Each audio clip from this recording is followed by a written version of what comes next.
তো হ্যালো বন্ধুরা, এখনকার সময় হলিউডের ম্যাজিক্যাল অ্যাডভেঞ্চার মুভি দেখা আমাদের মধ্যে সবারই প্রায় ভালো লাগে। তাই আজ আমি আপনাদের জানাতে চলেছি কিছু অসাধারণ ম্যাজিক্যাল অ্যাডভেঞ্চার মুভি সম্পর্কে, যেগুলো যদি আপনি এখনো না দেখে থাকেন তাহলে অনেক বড় ভুল করছেন। আপনাদের যদি ইংলিশ ভাষা বুঝতে একটু সমস্যা হয় তাহলে কোনো সমস্যা নেই, কারণ এই সব মুভি আপনি হাই কোয়ালিটি হিন্দি ডাবিং ভাষায় দেখতে পারবেন। তো চলুন আর দেরি না করে শুরু করা যাক। নম্বর 5-এ আছে journey to the centre of the earth. এই মুভিটি 2008 সালে মুক্তি পাওয়া একটি ম্যাজিক্যাল অ্যাডভেঞ্চার মুভি। এই মুভিতে আমরা ট্রেভর নামের এক চরিত্রের গল্প দেখতে পাই, যার ভাই এই হারিয়ে যাওয়া পৃথিবী খুঁজতে গিয়ে হঠাৎ নিখোঁজ হয়ে যায়। এরপর বহু বছর পেরিয়ে যায় এবং এই সময়ের মধ্যে ট্রেভর তার ভাইয়ের একটি সিক্রেট মেসেজ সম্পর্কে জানতে পারে। এরপর ট্রেভর তার ভাইপোর সঙ্গে আইল্যান্ডে যায় তার হারিয়ে যাওয়া ভাইকে খুঁজতে। গল্পে মোড় আসে যখন তারা সেই হারানো পৃথিবীর সন্ধান পায়। এরপর এই দুজনের জীবনে কি ঘটতে চলেছে এবং ট্রেভর কি তার ভাইকে খুঁজে পেতে সক্ষম হবে, এটি জানার জন্য আপনাকে এই অসাধারণ অ্যাডভেঞ্চার মুভিটি দেখতে হবে। নম্বর 4-এ আছে ন্যাশনাল ট্রেজার। এই মুভিটি 2004 সালে মুক্তি পাওয়া একটি অ্যাকশন অ্যাডভেঞ্চার মুভি। এই মুভিতে আমরা বেঞ্জামিন নামের এক ট্রেজার হান্টারের গল্প দেখতে পাই, যে একদিন একটি মূল্যবান ধন সম্পদ সম্পর্কে জানতে পারে যেটি বহু বছর আগে হারিয়ে গিয়েছিল।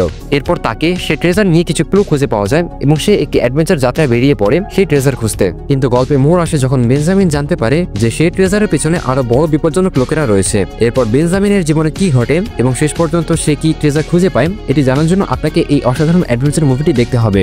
আমাদের পরবর্তী মুভি স্লাম্বারল্যান্ড। এই মুভিটি 2022 সালে মুক্তিপ্রাপ্ত একটি অ্যাকশন অ্যাডভেঞ্চার ফ্যান্টাসি মুভি। এই মুভিতে আমরা নেমো নামের একটি ছোট্ট মেয়ের গল্প দেখতে পাই, যার বাবা একদিন হঠাৎ করে মারা যায়। তার বাবার মৃত্যুর পর নেমো অনেক বেশি দুঃখী হয়ে পড়ে এবং তখনই সে একটি স্বপ্নের জগৎ বিষয় সম্পর্কে জানতে পারে, যেখানে গিয়ে সে তার বাবাকে আবার জীবিত করতে পারে। এরপর নেমো একটি অ্যাডভেঞ্চারাস যাত্রায় বেরিয়ে পড়েছিল সেই স্বপ্নের জগতে প্রবেশ করার জন্য, যাতে সে তার বাবাকে ফিরিয়ে আনতে পারে। কিন্তু এই যাত্রায় নেমোর জীবনে কি ঘটতে চলেছে এবং এই পথে তাকে কি বিপদের সম্মুখীন হতে হয়, এটি জানতে হলে আপনাকে এই অসাধারণ অ্যাডভেঞ্চার মুভিটি দেখতে হবে। আমাদের পরবর্তী মুভি প্যাডিংটন ইন পেরু। এই মুভিটি মুক্তি পেয়েছে 2024 সালে। এটি একটি অ্যাকশন অ্যাডভেঞ্চার ফ্যান্টাসি মুভি। এই মুভিতে আমরা প্যাডিংটন নামের একটি ছোট ভাল্লুকের গল্প দেখতে পাই, যে বর্তমানে মানুষের সঙ্গে থাকে। এরই মধ্যে সে তার আন্টির বিষয় সম্পর্কে জানতে পারে, যিনি বহু বছর আগে রহস্যজনকভাবে নিখোঁজ হয়ে যান। এরপর প্যাডিংটন তার ফ্যামিলির সঙ্গে মিলে একটি অ্যাডভেঞ্চারাস যাত্রায় বেরিয়ে পড়ে তার আন্টিকে খুঁজে বের করার জন্য। কিন্তু এই গল্পে প্যাডিংটন এবং তার ফ্যামিলির জীবনে কি ঘটতে চলেছে এবং তারা কি শেষ পর্যন্ত তাদের আন্টিকে খুঁজে পায়, এটি জানার জন্য আপনাকে এই অসাধারণ মুভিটি দেখতে হবে, যেখানে আপনি অ্যাডভেঞ্চারের দারুণ অভিজ্ঞতা পাবেন। আমাদের ফার্স্ট মাস্টারপিস মুভি হলো জঙ্গল ক্রুজ। এই মুভিটি মুক্তি পেয়েছে 2021 সালে। এটি একটি অ্যাকশন অ্যাডভেঞ্চার ফ্যান্টাসি মুভি। এই মুভিতে আমরা ডক্টর লিলি নামের এক রিসার্চারের গল্প দেখতে পাই, যিনি একদিন জাদুকরী গাছের কথা জানতে পারেন, যার ফল খেলে সমস্ত প্রকারের রোগ সারানো সম্ভব।